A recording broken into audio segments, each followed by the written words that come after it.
नमस्कार, मी सोनल तांबे. Global Maharashtra 24 news बुलेटिनमध्ये तुम्हा सर्वांचं स्वागत. पाहूया आजच्या ठळक घडामोडी.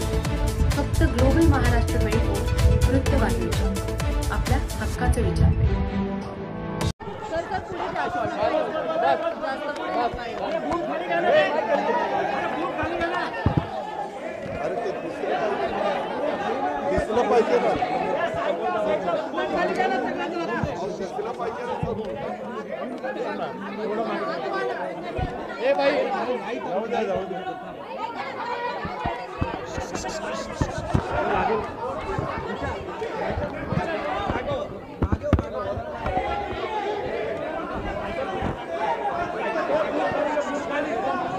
सर्व पत्रकार मित्रांचं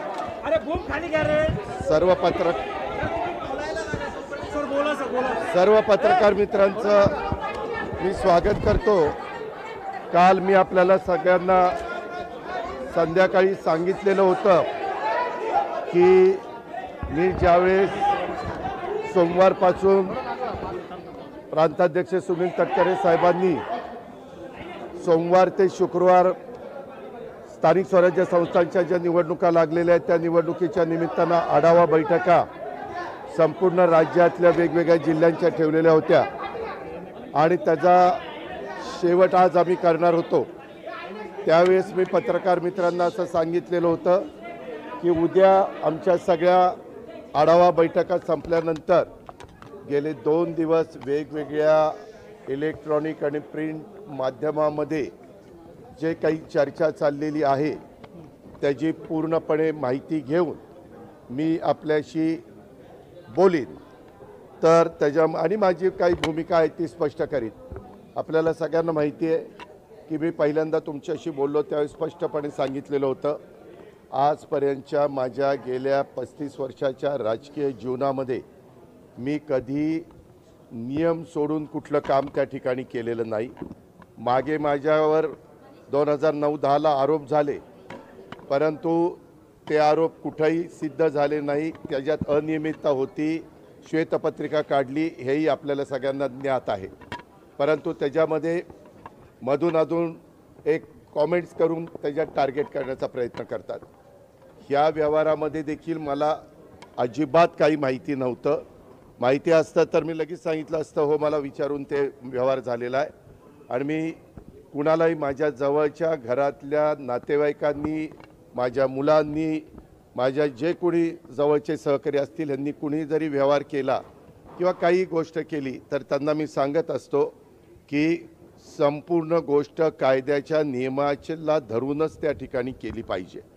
आता या व्यवहारामध्ये मी जी माहिती घेतली त्याच्यामध्ये चर्चा मोठ्या प्रमाणात सुरू झाल्यावर आपल्या राज्याचे मुख्यमंत्री नागपूरला होते त्यावेळेस मी त्यांच्याशी फोनवर संपर्क साधला आणि मी त्यांना सांगितलं जरी माझ्या घरातल्या जवळच्यांशी संबंधित असणारा हा विषय असला तरी तुम्ही राज्याचे प्रमुख आहात, तुम्हाला जे काही नियमाप्रमाणे करावं लागेल ह्याची चौकशी करावी लागेल, काय तुमच्या मनामध्ये समिती नेमायची असेल जे काही करायचं असेल कारण आपण एवढ्या मोठ्या राज्याचं नेतृत्व करतात ते करा. मला माझा त्या गोष्टीला पाठिंबाच राहील. कारण शेवटी वस्तुस्थिती आरोप करणं सोपं असतं परंतु त्या आरोपातली वस्तुस्थिती काय आहे हे जनतेला कळणं देखील तितकंच महत्त्वाचं असतं. याबद्दलची माहिती घेतल्यानंतर तुमच्या लक्षात येईल की ह्या व्यवहारामध्ये 1 रुपया पण दिला गेला नाही. तरी मोठे मोठे आकडे सांगितले, मोठ्या मोठ्या गोष्टी सांगितल्या गेल्या आणि विरोधकांनी पण आम्हाला वेगवेगळ्या पद्धतीनं टार्गेट करण्याचा प्रयत्न केला. साहजिकच आहे विरोधक त्याचा बदनाम म्हणजे आम्हाला टार्गेट करण्याचा प्रयत्न करणारच तो त्यांचा अधिकार आहे. त्या खोलात मला जायचं नाही. परंतु मला आज संध्याकाळी कळालं की ह्यामध्ये ते जे काही डॉक्युमेंट झालेले होते ते सगळे कॅन्सल करण्यात आलेले आहेत. जो काही व्यवहार झालेला होता तो कॅन्सल करण्यात आलेला आहे.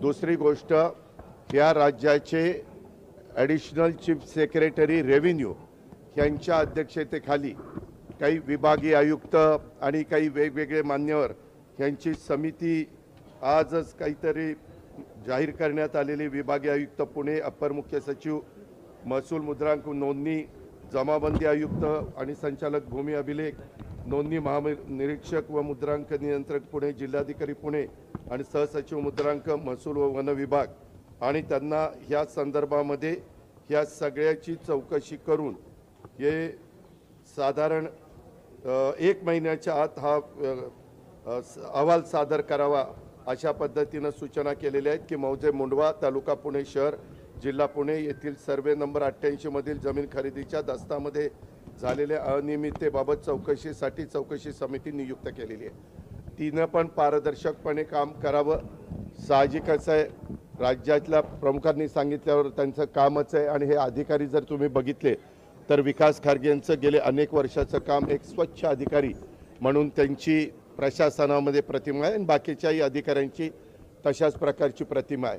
मला आपल्याला ह्या निमित्तानं एक गोष्ट सांगायची, मी राज्याचा उपमुख्यमंत्री असल्यामुळं माझ्या कुठल्याही अधिकाऱ्यांना सगळ्या संबंधित क्लास 1 क्लास 2 IAS IPS या सगळ्या अधिकाऱ्यांना मला सूचना करायची की इथून पुढं देखील कुठल्याही प्रकारचं प्रकरण जर तुमच्या पुढं आलं तर ते नियमाला धरून नसेल तर अजिबात कुठलाही प्रेशर खाली न येता सरळ त्याला काट मारायची। कुणी माझ्या जवळचा नातेवाईक असो नाहीतर कुणी माझ्या नावाचा वापर करून कुणी काही केलेलं असलं तर हे मला चालत नाही, चालणार पण नाही। पण एक गोष्ट झाली, हे 2 दिवस तुम्ही सगळ्या मीडियाने ह्या सगळ्या गोष्टी चालवल्या कारण ती माहिती तुम्हाला मिळालेली होती। शेवटी मीडियाचं कामच आहे काय आहे ते तुमच्या लक्षात येईल ते दाखवणं, पण त्याच्यामध्ये अजून पण इतर वेगवेगळे बाबी आमच्या वेगवेगळ्या भागातनं मला वाटतं बारामतीतनं पण काही असं झालंय तसं झालंय।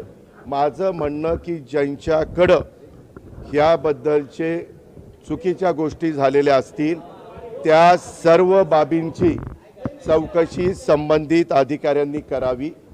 मागच्याही काळामध्ये जे कुठले व्यवहार झाले असतील त्याच्यामध्ये कुठंही आपण नियमाला बगल देऊन कुठल्याही गोष्टी केलेल्या नाहीत, तो माझा स्वभाव नाही। मी अतिशय स्पष्टपणे ह्या गोष्टी तुमच्या माध्यमातून राज्यातल्या जनतेलाही सांगू इच्छितो आणि गेले 2 दिवस ह्याच्याबद्दल जे काही बातम्या आल्या आणि त्याच्यातून माझ्याबद्दल गैरसमज झालेला असेल तर त्यांनाही ह्याबद्दल अतिशय स्पष्टपणे मी सांगू इच्छितो आणि ह्यामध्ये एकही पैशाचा व्यवहार झालेला नाही।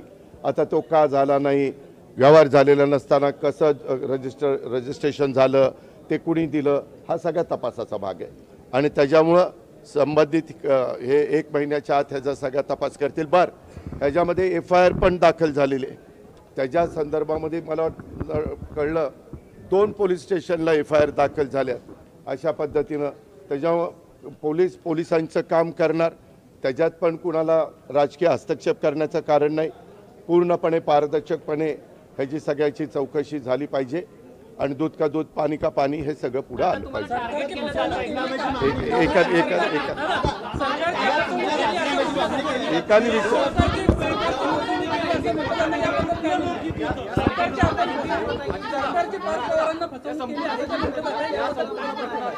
त्यामध्ये चौकशी होईल ना, कुणी कुणाची फसवणूक केली आणि कुणी चुका केल्या त्याबद्दलची सगळी चौकशी होईल। कुणी सांगितल्यामुळे हे घडलं, कुणाचे फोन गेलेले होते, कुणी त्याच्यामध्ये दबाव आणलेला असेल तर दबाव आणला होता का, आणला होता तर कुणी आणला होता, आणला नव्हता तर मग कुणी अधिकाऱ्यांनी असं कसं केलं, ह्या सगळ्या गोष्टी चौकशी समिती पुढे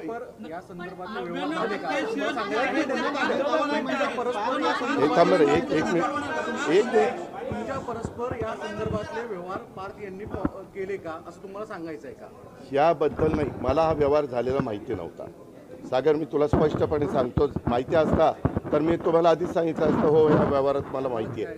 मी नाही रे बाबा,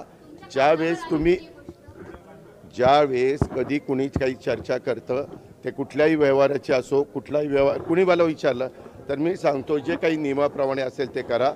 नियमाच्या बाहेर जाऊन कुणी केलेलं मला त्या ठिकाणी चालणार नाही। मी आज दुपारी माझ्या ऑफिसच्या प्रत्येक अधिकारी जे आहेत त्यांनाही विचारलं की तुम्ही DCM ऑफिसमधनं कुणाला फोन करून दबाव आणला का, कुणीही त्याचा दबाव आणलेला नाही। या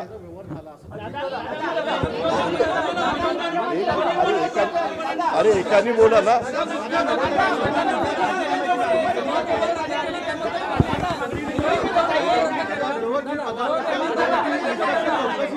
अरे बाबा, मी उत्तर द्यायला तयार आहे, तुम्ही शांत बसा ना.